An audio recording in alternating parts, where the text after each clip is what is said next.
What's up, guys? Easy here. So on this video, we're going to go over EDC. This is going to be my primary EDC. It does vary from time to time, but this is typically what I'm going to have at all times. It's raining today, so we're doing the video inside. So this is the necessities for me on a day-to-day basis. I do work in the construction industry as far as building homes and stuff.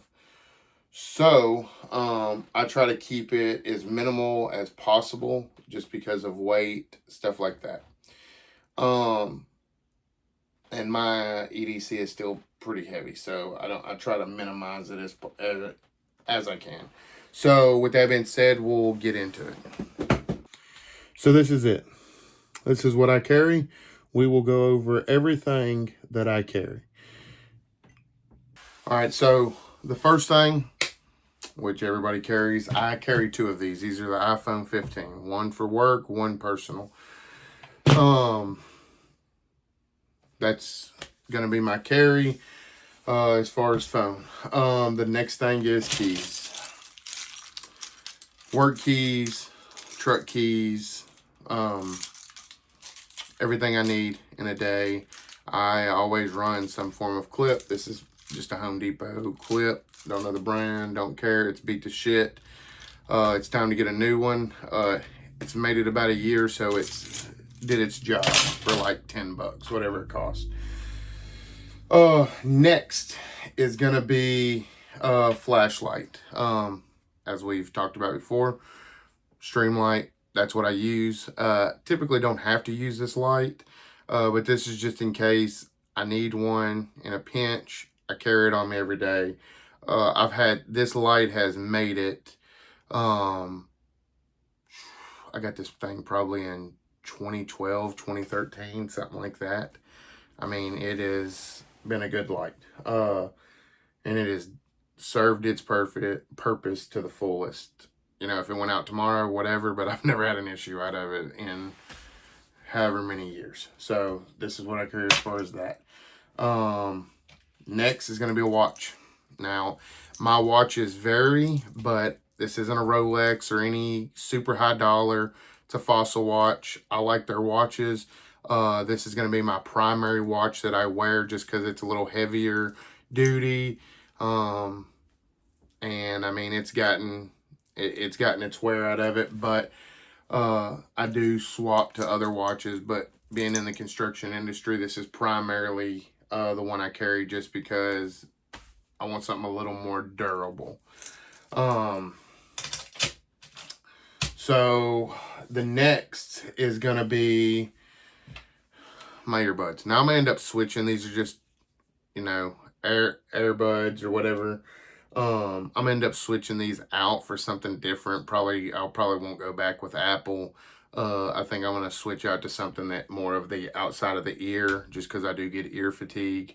And I'm on the phone all day, every day, typically for work. So I want to get something that's not gonna kill my ears as much. So, but earphones. The next is gonna be knife.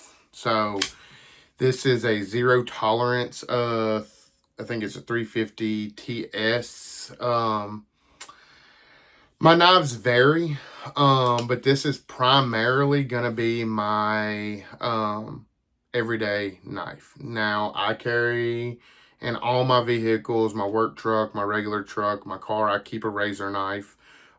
In the case that I ever did possibly forget my pocket knife. So I do have that.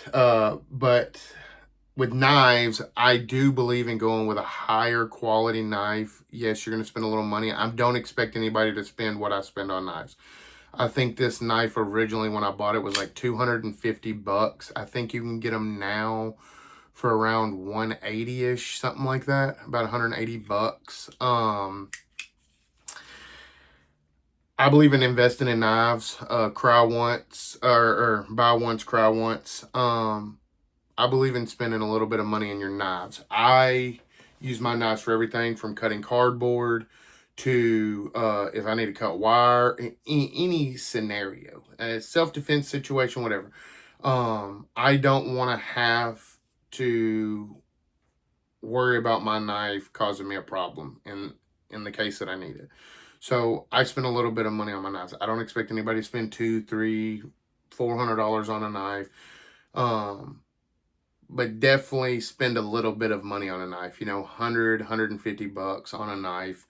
It's going to last you and everything else. So you invest in your knives. It's the same as a firearm. And if you want your knife to be able to work in any scenario that you need it for. So that's me. I mean, I do carry Benchmade sometimes. I think they're a little overpriced, but they are good knives.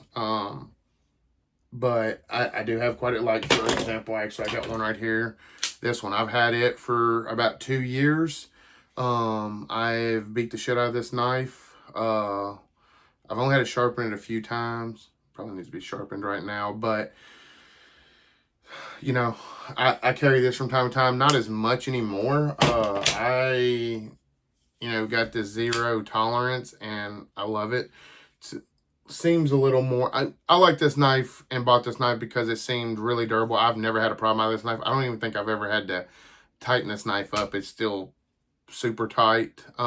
Never had an issue out of it. So that's primarily why I carry this one over my Benchmades and everything else that I have. I just like this knife. I mean, it's not the prettiest thing or anything like that, and but I don't need it to be. I just need it to be able to do what I need it to, and that's what it does. So that's why I went with this. So, don't go off and spend, two, three, 400. I mean, I think this one was like 300 bucks. I think I paid for this one. I ain't gonna say I regret it, but I don't use this knife as much as I do this one anymore. So, so that's where I'm at with that on the knives. Carry what you want, carry what's best. Like I said, I carry a razor knife. I don't carry a multi-tool or anything like that. Don't really need one. I used to, but I keep pliers. I got pliers and stuff like that in the trucks and stuff like that. So if I need one, I have it. Also, it's probably in the truck. The one thing that I do, yeah, I believe it's in the truck. Yep. Okay. I do carry a Milwaukee all-in-one screwdriver. It isn't really all-in-one, but it has multiple heads. You can pull it out, if you do need to tighten something up or something like that, you have it. Yeah. I usually have one in here, but I don't currently. I have quite a few of them. They're good though. So that's typically what I'm going to carry on that. Now, as far as what everybody wants to know is firearm. I was a pistol guy before I was ever a rifle guy. I mean, I had rifles growing up and stuff like that, but I primarily used them for hunting and everything. But I was a pistol guy. I've always dumped my money into pistols, as that is primarily what I'm going to carry. So I want to know it's going to work and run like it should if, heaven forbid, I ever get into a situation where I need to use it. So I started out as Ruger, and then I went to, Smith & Wesson, M&Ps, and all of that. And then I went from there to H&K. Now, I will say, still to this day, H&K is probably my favorite. Hands down, is all-around gun. I love them. They are. But they're a little on the pricey side. And there's a couple variables in that I will say. So, for me, I used to be the guy that I don't care how much money I dumped into it, I'd carry it. And I've had some money tied up in H&Ks before. And then there's two sides to it as far as this. If you ever did get into a situation and had to use your gun, the police are going to take it. They're going to take the gun. There ain't nothing you can do. Now, some people would say I was the guy that would say,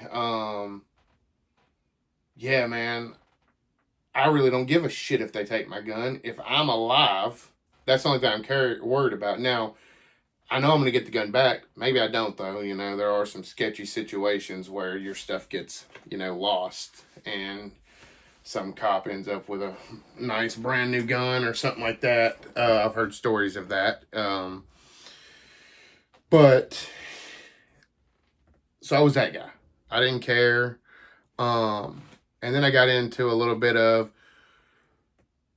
well, damn, even if I do have all that money tied up into a gun and I am alive, if that's one of my favorite guns to shoot or something, that's going to suck. So I don't really want someone just having an expensive gun of mine tied up in evidence or whatever. So that's when I swapped from carrying heavier guns or more expensive guns. So I went back to like M&Ps and stuff like that. I never really cared for Glock, but believe it or not, I hated Glock. I hated whatever they're called, Gen 1s, Gen 2s. My dad carried them. He was a Glock guy. Gen 3s, didn't really care for them much until sort of the end there. And then it was Gen 4s that came out. Fell in love with them. Decided, okay, I'm a Glock guy now. Price point, they're good. They run. Law enforcement carries them because they're good. So, went to Glock. And I mean, don't get me wrong. I've had Kimbers. For me, I don't believe Kimbers are worth the money that they cost. I don't. I've had lower quality 1911s that run like Kimbers do. So I don't see the point in spending money. Don't get me wrong. I ain't gonna get rid of them or anything like that just because they went down in value sort of on the resale. So, biggest thing on that. So, I had an STI at one time that I carried. No longer have it. Wish I would have never got rid of it because Staccato will not be the same as STI was. The quality went down as soon as they started mass producing them. And most people ain't getting rid of their STIs anymore. So, dumb thing to do on my part. But I'm a Glock guy. That's primarily what I'm going to carry now. I do carry some other stuff, and I shoot. Now, this is what I'm going to be carry-wise, but I do shoot all my other guns as far as, as far as my Kimbers, Glocks, H&K, Smith & Wesson. There's a bunch of stuff that I still shoot. But carry-wise, for the price point, they run. And if it ends up, and heaven forbid I have to use it, and it ends up in an evidence locker, I'm not going to trip out about it that much because I'll probably just go buy the exact gun and set it up the exact same, and then I just have two of them. I have a couple of different, same gun, just set up different ways, all that. So we'll get into that. So for me, what I am running, I was a 17 guy, and 19 guy, for a long time. That's what I was carrying. But then Glock made the great idea to come out with the Slimline. So this is a Glock 43X MOS. So I love this gun. Got two of them. I love it. There's a bunch that goes into it. How I've got this set up. Now, I do have some money tied up in this gun, but not like if I was to buy an H&K or a Staccato or something like that and set it up. All right. So, I think you can I bought this Glock 43X. I think you can buy them for like $485 or something like that. MOS. I did not want to buy these when they first came out. I did a little research and found some stuff because they were only 10 round capacity. Now, granted, you don't need more than 10 rounds. Maybe you do, maybe you don't. but I sure as hell don't want to be caught in a situation where I do need more than 10 rounds, and that's all I got. So, so for me, I was skeptical about buying one. Then I found out that there's a company that makes 15 round mags, shield arms, or whatever they're called. As soon as I found that out, I was like, I'm in. So I went off and bought the 43X. First thing I bought for it, just because I do have bigger hands and everything, or we'll get into that.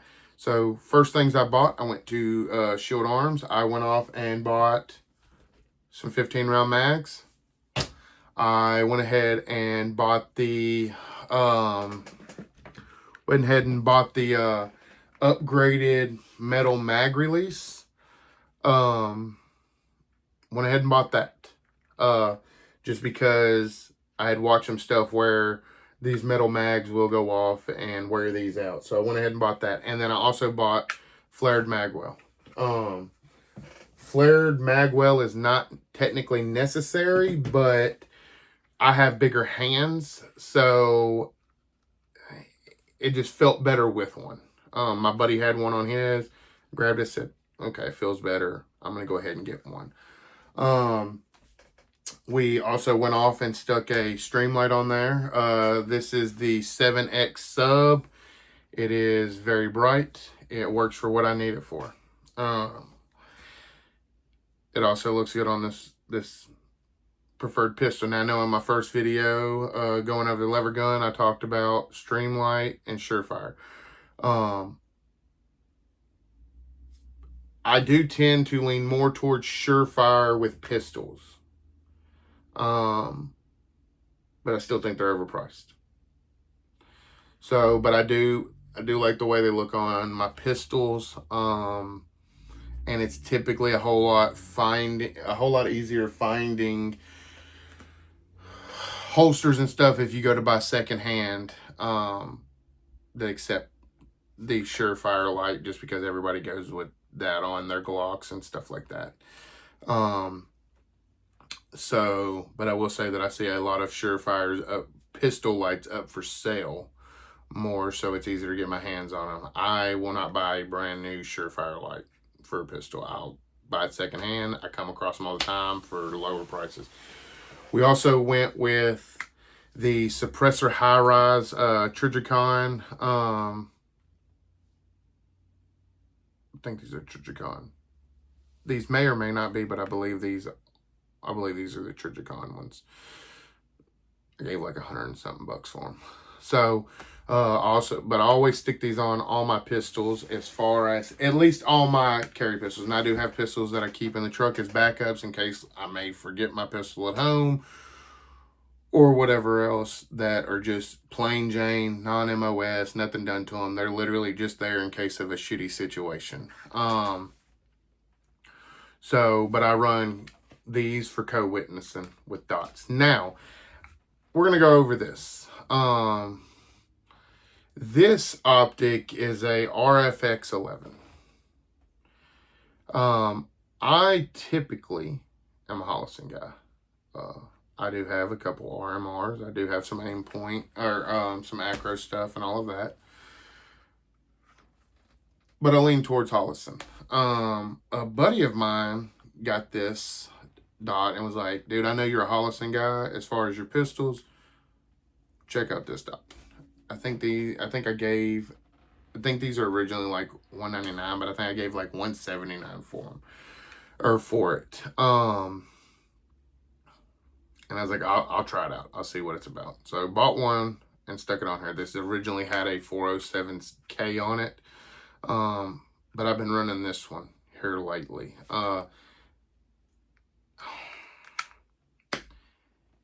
The exterior of it is polymer, but it's pretty damn good for what it is. I don't know if y'all will be able to see the dot in there, but the dot's pretty crisp for what it is. All right. And I'm not mad at it. By no means. Now, I'm not saying, hey, go out and buy this. But it's cheaper than my 407K. And I carry it every day. So I just stuck this on. This will probably never leave this gun at this point. 407K will go on something else, but I mean, I'm not going to say this is better than a Holosun, but I'm not mad at it. So I'm gonna keep it for what it. I'm just gonna keep it on here. I don't see the point in swapping it out. So that's what I have with that. You'll also notice on this one that it has some stippling work done. This is not a laser job by no means. I do all my own undercut, stippling, and all of that. I enjoy it.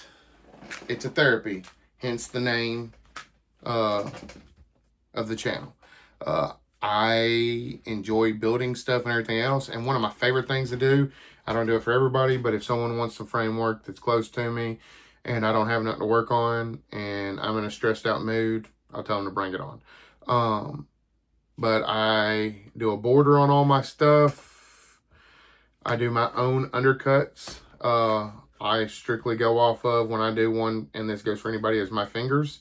I have some very large hands, so I want everybody, you know, I know that if I go off my hand size, pretty much it's going to fit anybody. Undercut with stippling. I polish everything out, and then I put logos and stuff like that on them. On this side it says, "In God We Trust." But I like it. I have recently got a laser engraver. I will probably play with it a little bit on some stuff, but for me, I like the fact of doing it by hand. That's my thing. That's what I'm into, so I like to do it. But this is going to be it. Now, a lot of people are going to say, or some people may ask, well, what's your thoughts on the SIG 365 or something like that? There's two sides to it. All right. Me personally, Glocks fit my hand better than SIGs. I don't like SIGs. I have a couple. It doesn't even matter what grip module I go with. I don't like them. I also don't like their triggers. Now, people are going to say, but you like Glock triggers? So for me, I've only had a few bad Glock triggers. And if I do, I just go off and pay for a trigger upgrade. But this is a factory trigger. I mean, this is a good trigger in this one. I mean, I got lucky with this one, but I've only,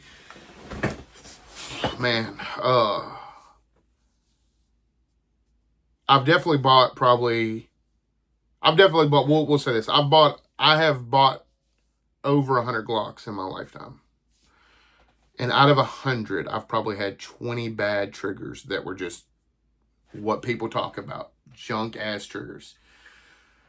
I think Glock, considering in all the years they've been making firearms, the only thing they've really done is upgrade change the spring design a little bit, do some ridges, and got rid of finger grooves. All right. So I think that their next step should be looking at, because I hear more people say Glock triggers are junk. The more I hear it, I mean, they need to listen to the people and invest the money into their triggers. Instead of cutting optic cuts and stuff like that, they need to find a way to make a better quality trigger, is my opinion on that.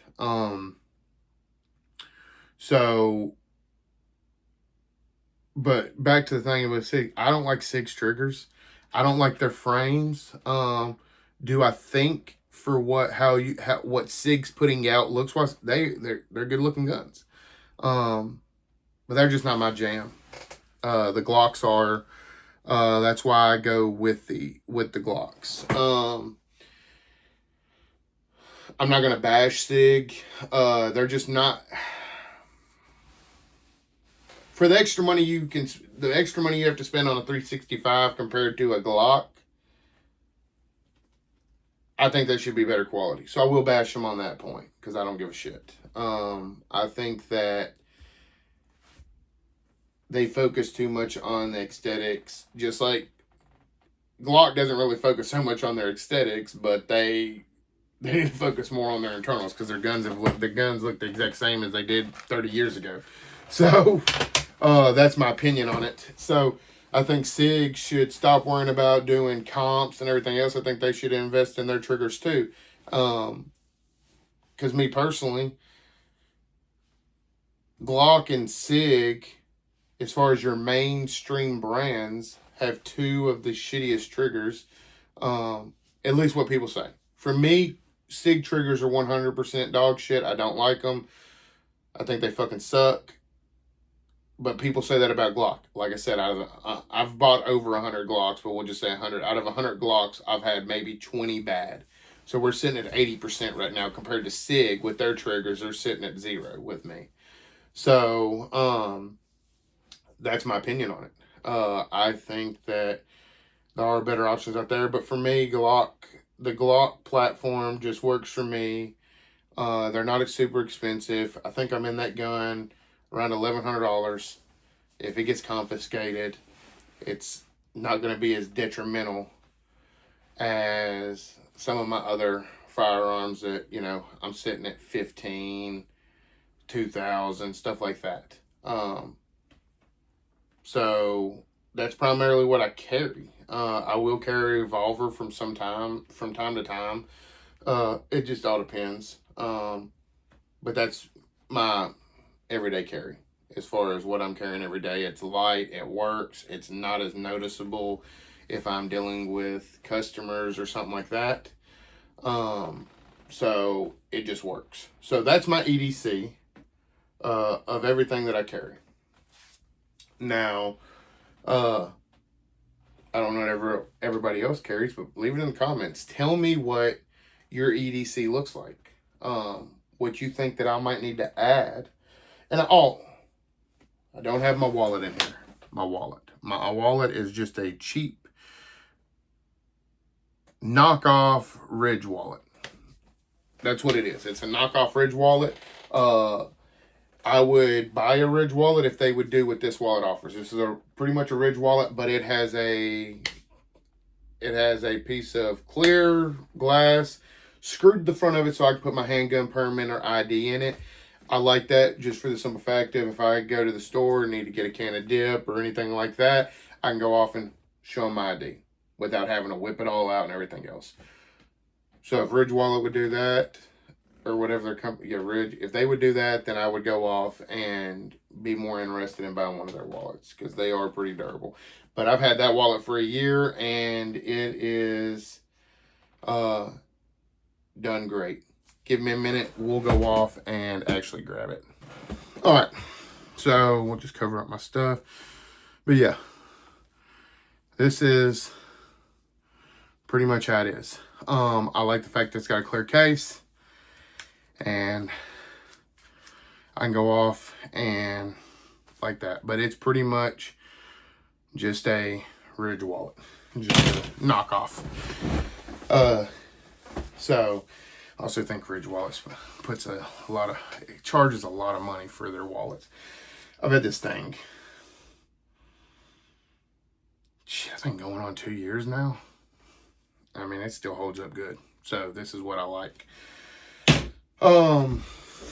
So that's what I have. Put in the comments what you think I'm missing, what I should carry. What you think would better. I'm all the time up to try new things. As far as if you got a recommendation and I can get my hands on it, I'll try it out, see how I like it, and tell you my thoughts on it. But that's the EDC. That's what I carry. That's what I like to carry. And it works for me. So we are going to get into more videos, but I have surgery coming up. So it may be a little bit before I post anymore for a little bit. I'll try to get out there. I've talked to a couple guys I know. We are going to end up doing some range day content as far as going out to these range days and videotaping everybody and just sort of what goes into it. I will say with these tournaments and stuff like that, there's a lot of people that are skeptical of getting into them and stuff. I used to compete. I no longer do. It's too hard on my body. Like I said, I have to have surgery. I have a bunch of that's wrong with me. It is what it is. My joints and stuff, I've beat them up for too many years. I can't handle it no more. So, we are gonna, but I know there's a lot of people that have asked me in the past that are like, man, I'd like to get into that, man, but I'm a little skeptical and everything else. I've never done it. I want to be made fun. Listen, don't let fear hold you back from anything as far as if you want to get into 3-gun or just tournament shoot, any of that shit. All right. Everybody's got to start somewhere. All right. We're a gun community. If you want to get into that stuff, get into it. I know we're getting a little off topic, but I've heard too many people I know say that, and I don't want anybody to think. I started out, I didn't know shit when I got into that stuff, and when I went out, I just bought it. I said, look, I can shoot. I've shot, done all this. Never been in this type of environment. I don't know what the fuck I'm doing. Can someone help me out? And people want people to get into that. They want the gun community to grow, so they're going to help you anyway. People will work with you on that.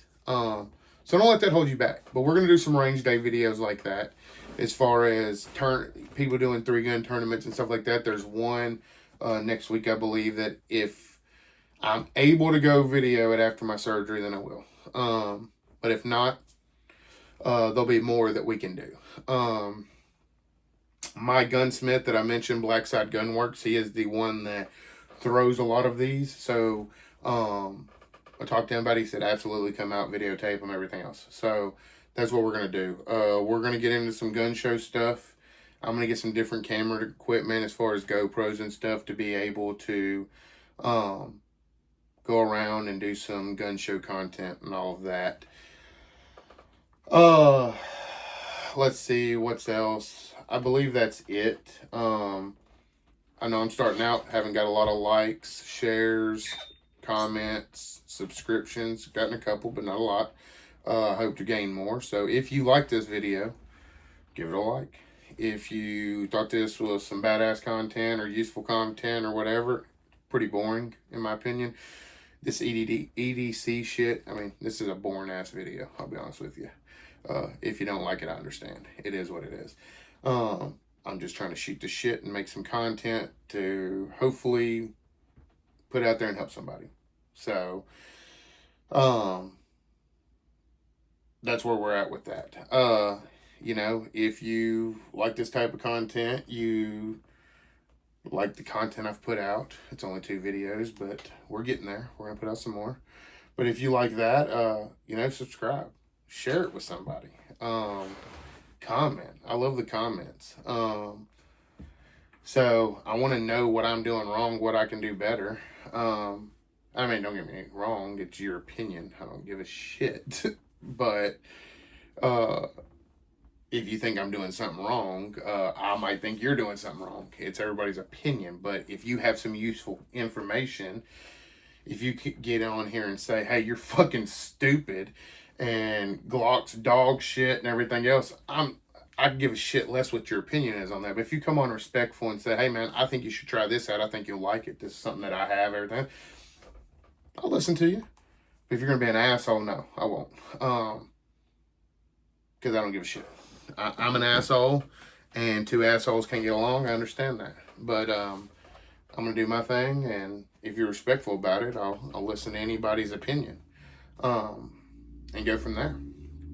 So that's what I have. I hope, like I said, I hope to get out and do some more, get some more content. I have quite a few different guns, firearms, knives, type of mags I use, all different stuff that we can review and stuff like that. But I don't want it to just be a, hey, this is what I built, or hey, I'm reviewing this. I want it to be good content, funny content. Like I've said before in my first video, I want to try to put out the same type of content, funny and everything else, as the guys that I watch, which is Fort Knox Podcast, Dirty Kids, 1911 Syndicate, Mike, all these different guys out here that just put out some funny, dumbass content. So that's just my personality. I jive with that personality. So that's what I want to do. But we will, we'll get some other content out here soon and go from there. As I said in the first video, I don't really care so much on making money off of this. I want to get some subscribers, meet new people, have some fun. Like I said, we may set up a Discord, may set up a Twitch or something like that, just so we can interact live or something like that and shoot this shit. I just want to see the gun community grow. I like to meet new people. I like to talk to people about shit, like different new cool shit that's coming out, shit I may never heard of or anything like that. That's what I want to do. So that's what we're looking at. Leave the comments, subscribe, like, do whatever the hell you want. I don't give a shit. It is what it is. But everybody be safe. I hope you enjoyed it. And let me know what your thoughts are. Let me know if there's something I need to try. All right? Y'all stay safe and have a good time.